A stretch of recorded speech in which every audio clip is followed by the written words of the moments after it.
Ma'am, I have a point here. Yes, sir.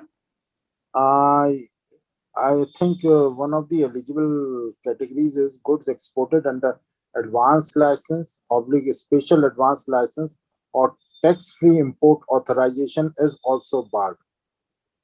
Mm-hmm. So this I just wanted to mention here. Yes, sir. Yes, sir. That you carry on. Yes. So, Krati, can you cover the list of exporters which are under consideration? Though right now they have not given the benefit, but they are under consideration. Sure, ma'am. Thank you so much. Like Nupur ma'am has already explained and given a crux of the scheme, the RODTEP scheme. And ma'am and Mr. Gupta have also explained as to why RODTEP was brought in and who all are covered under the scheme and who all will be getting the benefit and who all are absolutely ineligible under the scheme. There's another category which has been provided in the scheme documents, that is exporters which are under consideration, which are not covered under the scheme right now, but which have not been called as ineligible also. These will be notified later as per the scheme documents. The first category is the products which are manufactured or exported under advance authorization or DFIA or special advance authorization, as Mr. Gupta was pointing out. The second is the products manufactured or exported from 100% EOU, FTZ, EPZ or SEZ. Now, like Nupur ma'am was pointing out, for both these categories, as the government does not have the data, because the government has collected data only from for DTA units, once, even if the government was to take a decision that these categories are also to be included to be given the benefit of the scheme, it will have to be seen as to what rates they apply, whether they actually call for fresh data from these players or not, and whether this benefit will be given from a retrospective date or not. And if it is given from a retrospective date, then what will happen to the conditions that are there in the scheme document that you have to declare the intent of availing the RODTEP benefit? So all these questions are yet to be seen, and the answers will arrive only once the government decides the representations that are being filed or will be filed by these players who have been kept under consideration for now. Now, I want you to go to the previous slide. There's one very important point. So this para 4.55A, which says that the central government has power to modify any of the categories for inclusion or exclusion under the scheme. They have specifically inserted this para. I want to draw attention of all the exporters to this para for the simple reason that the government tomorrow, if it decides to remove your category from the list of Appendix 4R, they will do it under this para. And even if you challenge it, probably the court may say that we would not want to interfere on account of policy decision. Ma'am, for a particular category that has been included under the scheme at a subsequent point in time, as per para 4.55A, do you think arguing on promissory estoppel may be a good ground to secure a win for the assessee? Because obviously, if one category, a new category is being included, no one's going to challenge it. So the question remains only for the exclusion. Correct, Rati. But in the past, there are cases where the courts have refused the exemptions, even though assessees argued on account of promissory estoppel on the ground that it's a policy decision which is taken by the government, and they would not want to look at one exporter, but all the exporters at large. So one will have to see. I mean, when this kind of situation arises, you will have to examine the facts. You will have to see why the exclusion has been created by the government. All of that will have to be seen, and accordingly arguments can be devised. Right. Now there are several key sectors that have not been included under the RODTEP scheme. And the rates for export of these items have not been provided under the Appendix 4R. Some of these sectors are pharmaceuticals and fertilizers, textiles, iron, steel and articles thereof, mineral products, live animals, meat, tobacco, organic and inorganic chemicals. Now, for textile, there may be a reason that because there is already a scheme that covers the textile sector, perhaps that is why that sector is not being included under RODTAP scheme. With respect to pharmaceuticals, fertilizers, iron, steel, etc., which are major exporters and which are major sectors for India, why they have not been included under RODTAP scheme, it appears to be a policy decision. Whether representations, in fact, I want to pose this question to Nupur ma'am as to whether the players of these industries should represent before the government to include themselves and include their products within Appendix 4R so that they also get the benefit under the RODTEP scheme. Ma'am, do you think the government is Of course, likely?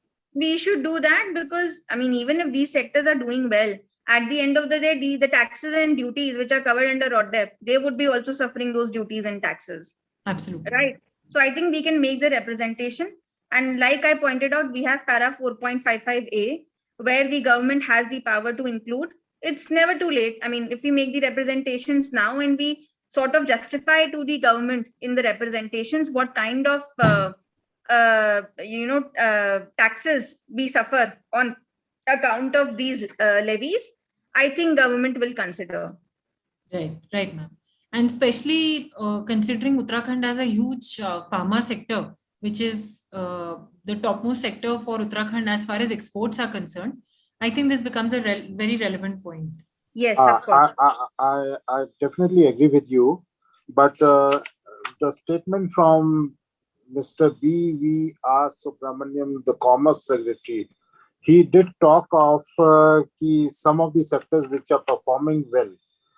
That is why they have kept them out for the benefit purpose, and particularly from the Uttarakhand context, pharmaceuticals, steel, even some organic and inorganic chemical sectors have been left out. So we are taking up this matter with the government, and he has promised from time to time they will be regularly reviewing the situation. Depending upon the situation, they would be adding and subtracting the products. Right now, as mentioned, 8,555 export products have been included under the scheme. Correct, sir. Correct. Absolutely. Correct. So you're absolutely right. And that's why, I mean, I don't see a reason for the government to not include merely for the reason that these sectors are doing well. I totally agree with you. That's not Right. That should not be the reason for Correct. excluding, or because new entrants are always there, they need support. Absolutely. Yeah.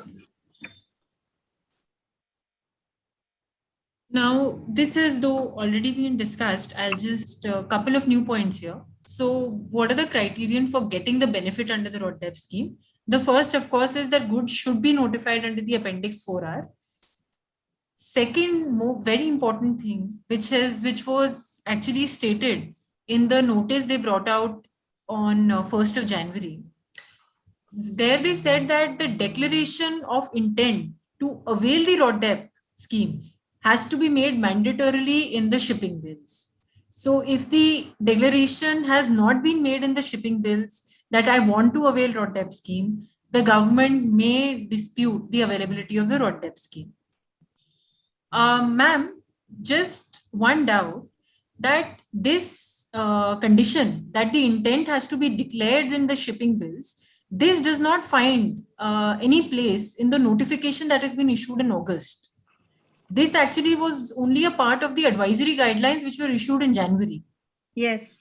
So is it possible for us to argue that in fact this intent declaration has not been notified by any statutory document and it was only provided in the guidelines?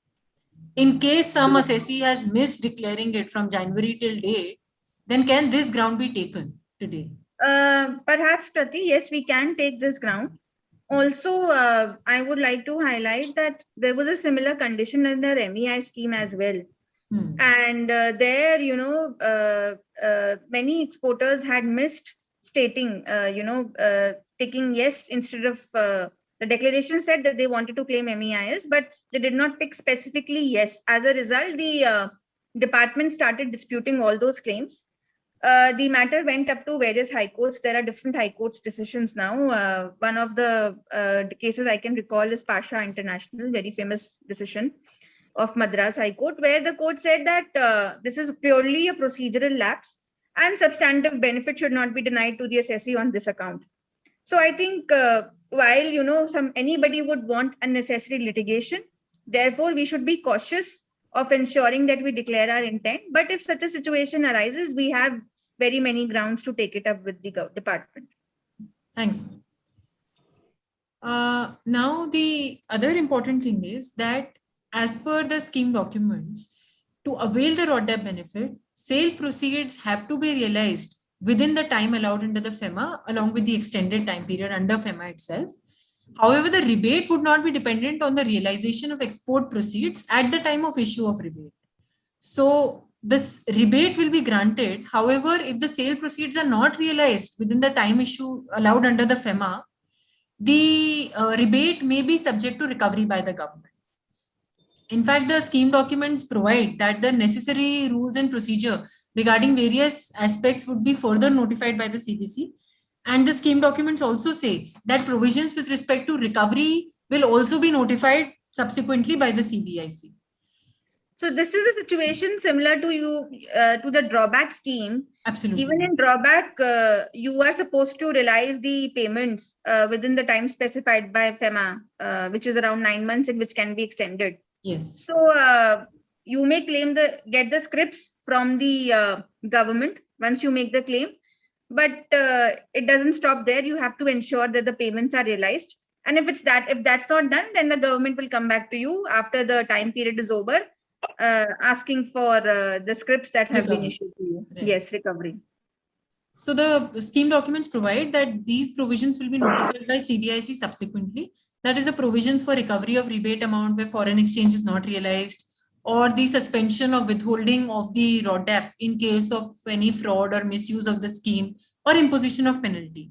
In fact, under the existing Customs Act also, there are existing recovery and penalty provisions for the purposes of the FTDR Act. One important provision that was introduced in 2012 is Section 28 AAA. This is with respect to the recovery of duty. In fact, this was introduced for the precise purpose of scripts, because what was happening was that there were some exporters which were fraudulently procuring and obtaining the scripts from the government, and they were ultimately transferring these scripts in the free market, and ultimately some third person was using it to import the goods. However, in the act, there was no provision to proceed against the exporter, who was actually the person who had misrepresented the facts or misdeclared the facts with the government. So 28 AAA was introduced in 2012 to cover these exporters and to enable the government to initiate any recovery proceedings against the exporter itself. In fact, Section 113JA also talks about confiscation of goods which have been improperly exported. Section 114 deals with penalty for attempt to improperly export goods. And a new provision was also introduced, 114AB, which imposed a penalty for obtaining scripts by fraud. So the existing provisions under the Customs Act also contain sufficient provisions for the recovery and penalty for the purpose of the FTDR Act. So just to add, Krati, they have in the existing provisions, they have made an amendment last year to include the electronic ledger. Yes, that's in Section 51B. Ledger is also included, which will be the basis for issuing RODTEP scripts. So even if the government doesn't come up with any provisions, like you said, these provisions will take care of fraudulent RODTEP scripts. I mean, the exporters who are getting fraudulent RODTEP scripts. Right. Now, we'll be discussing briefly the procedure for the issuance and the transfer of e-scripts. Now, this process was made public by the government in the advisory guidelines, which were issued in January 21. I'll just deal with it. Now, in fact, like Nupur ma'am was mentioning, Section 51B was introduced in Customs Act in 2020. And via this provision, the assessee is required to provide for maintenance of a ledger, which is called the electronic duty ledger. This was inserted in 2020. And under the RODDAP scheme also, it is clearly specified, as Nupur ma'am earlier also mentioned, that the scripts will only be electronically issued. There will be no manual issuance of the scripts. The procedure prescribed is that the assessee should create an account on the IceGate portal, and then on the portal should create the RODDAP credit ledger. The rebate amount will be issued in the form of a transferable e-script. The e-scripts will be maintained in this electronic ledger at the IceGate portal. The process for issuance or process for generation of the e-script is such that you can choose as to for which shipping bill would we like to generate the e-script. And users can generate the scripts for amounts as per their choice, which can either be utilized or then transferred electronically to any third party. Also, the transaction detail for each of the scripts will be available on the IceGate portal. So we will be able to see, the assessee will be able to see on the IceGate portal as to how many scripts are available and how many scripts have been utilized by the assessee for payment.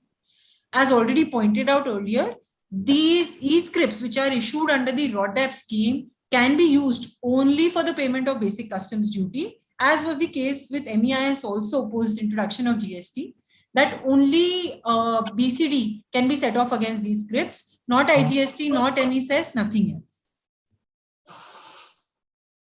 Now, like we were discussing earlier, that the declaration of intent to claim the RODDAP scheme is required to be made on the shipping bills.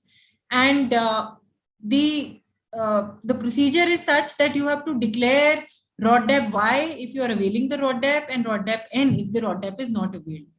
And in fact, this one declaration cum undertaking is also to be given when you're filing the shipping bill. And this declaration is basically a declaration by the assessee that we will abide by the RODDAP provisions, and the claim is not with respect to duties or taxes which are already exempted or already refunded or remitted or credited under any other scheme or mechanism, and that we will preserve documents for 5 years for the purpose of customs audit. This is what we were discussing earlier, me and Nupur ma'am, that even if the assessee, the exporter has not unintentionally not specified the intent of availing the RODDAP scheme, in that case, whether the assessee will be entitled to the benefit at all, or whether the government can take a view that because you have not declared this, you will not be entitled to the benefit at all. Like we pointed out earlier, this issue arose in MEIS also, and at that point, various high courts examined this issue and they termed it as a procedural lapse. So several high courts already addressed this issue. Whether the government and the courts actually follow this same line of ratios under RODDAP also or not is something that we will have to see. Now, the processing of RODDAP claim has been provided under the scheme documents. The process is that once the EGM is filed, the claim will be processed by the customs. All shipping bills filed with the RODDAP declaration, they will be routed through RMS for processing. Once a claim is processed, a duty credit scroll for each shipping bill would be generated, and that will be credited in the RODDAP credit ledger, which we will be maintaining electronically. After that, the exporter can combine multiple duty credit scrolls or shipping bills, and then they can generate a RODDAP script. Upon successful generation, the script number, etc., will be assigned immediately. Because it is all electronically managed and maintained, there will be no time lag once the generation is done. This is the screenshot of the portal as to how the RODDAP script will be generated. Now, these scripts, as pointed, can be used for payment of only BCD, and if the script is under suspension, the utilization or the transfer of the script would not be allowed by the system. Of course, a formal customs exemption notification is yet to be issued. That will be issued subsequently. Now, the one more important procedure that is being prescribed in the scheme documents is with respect to the transfer of scripts. So, the first important point is that the person to whom the script is being transferred that person has to have a valid RODEP credit ledger. The script transfer can then transfer a script to such a user by following these steps, that they can select the transfer script tab, then select the appropriate script which they want to transfer. Then they have to enter the IEC of the recipient. After that, an OTP will be sent to the provider, to the supplier, and they have to validate the OTP. A similar request is sent to the recipient also. The recipient will also have to validate the OTP, and accordingly the script will be transferred electronically. Now, there are several issues that will arise or can arise on transfer of e-scripts. The first important point is whether GST is payable on the transfer of such e-scripts. It is pertinent to point out that as on date, under the notification under GST, notification 2 of 17, which talks about exemption which is granted to goods under GST, duty scripts have been exempted. Now there they are talking about manual scripts. However, now will the situation change, because now these are not manual or physical scripts and they are e-scripts, whether the department can say that these are okay, you are exempted under the goods category, but because e-scripts are not goods at all, can they cover it under the category of service and say that by transferring these scripts, you are carrying out an activity for a consideration for another person, and that is why it is a service? Whether that is a possibility at all. Yes, Krati, that is, and in fact, therefore, it is important that suitable representation is made, and I mean, you know, so that a notification is issued by the government clearly stating that even e-scripts will be GST liability on transfer of such e-scripts. Right, right. The other important point is, which we did discuss earlier, that if after the transfer of e-script, if there are issues like undervaluation or overvaluation or any inadvertent errors, etc., then how the same will be dealt. Like we discussed earlier, the existing provisions under the Customs Act also have sufficient provisions to deal with such situations where a recovery can be made from the exporters also, and penalties can be imposed on the exporter for incorrect or improper export of goods, as well as improper or incorrect obtaining of scripts also. The third very important point is, or the issue that can arise is that, as is clear, the RODEP scheme is available only to exports made via EDI ports as on date. Whether the e-scripts which are obtained for exports made via the EDI ports, can they be transferred for utilization at non-EDI ports? Ma'am, is that something that the scheme prohibits, or whether this can be done? Looks difficult, because currently the entire scheme is towards digitization. I mean, you know, everything is going to operate online. Now, if things are operating online, I don't think utilization at non-EDI port would be possible. Correct.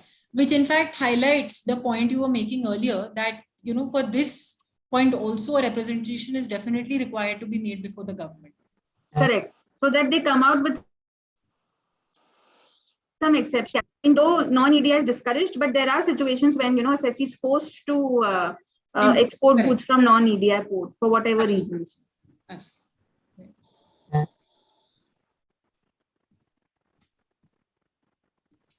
Nupur ma'am, would you like to highlight the potential issues in this scheme and how We to can handle quickly this? go through it, Krati. I think some of these issues we've already covered. Correct, correct. So, you know, we've already covered the issue that can arise on account of budgetary constraint. It will be on first come, first serve basis, or whether, you know, they would be coming up with some other procedure so that all the exporters are adequately compensated for the duties. Another point, that the rates when compared with MEIS are very low. The assessees will have to see whether the rates that are being given by the ministry currently are compensating them adequately. If not, then as we had pointed out, they would be reviewed financial year. We can make representation to the government, show them that what we are incurring in terms of the unrefunded duties and taxes is much, much higher than the rate which is being prescribed by the ministry for us. So, if we can make these kind of representations, and if the representations are made through the association, then definitely government would hear the exporters. Again, one of the issues that we keep hearing from the assessee, back can be claimed simultaneously. According to us, there is no bar. You can claim both the export incentive schemes simultaneously because they operate under different fields. RODEP is for duties which are otherwise not refunded, rebated, etc. And AIR drawback is for your basic customs duty. Another point that we can take up with the ministry is maybe, like drawback, we have brand rate where, your drawback being able to compensate you up to, your rates are much more than the 60% rate. Then you can apply to the customs department and you can ask them to, fix brand rate of drawback for you. Maybe a similar scheme can also be devised under RODEP, where if my current rates are not compensating me adequately, I may apply for brand rate of RODEP. Again, this is one point the industry can take up with the ministry. Who's after manufacture not eligible? This we have already covered. Whether additional RODEP benefit will be granted in case of increase in the value of goods subsequent to exports. We don't think so because the rates are already fixed. They are not dependent on FOB value. Only in situations where they are dependent on the FOB value, you may have a chance. Will there be any time limit to convert scroll duty credit scrip into RODEP scroll with a late cut fee post? Possible. I mean, right now we don't have these kind of procedures. The notification only gives the substantive conditions, but there's a possibility.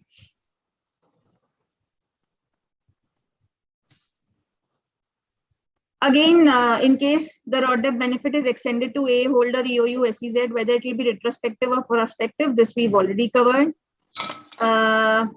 Even whether benefit of RODEP would be granted to EHTP, BTP also, if EOU gets covered later. Again, the questions will have to take it up with the ministry. They will have to they will have to show what kind of damages they suffer, how their products become incompetitive in the international market if they suffer these duties, and therefore they should be included. All of that, we'll have to show that we are suffering that kind of injury for the ministry to listen to us. Will there be any time limit to convert scroll duty credit into RODEP scrip? If yes, any late cut fee? Again, we've covered this. Yes, there's a possibility there can be time limit, and if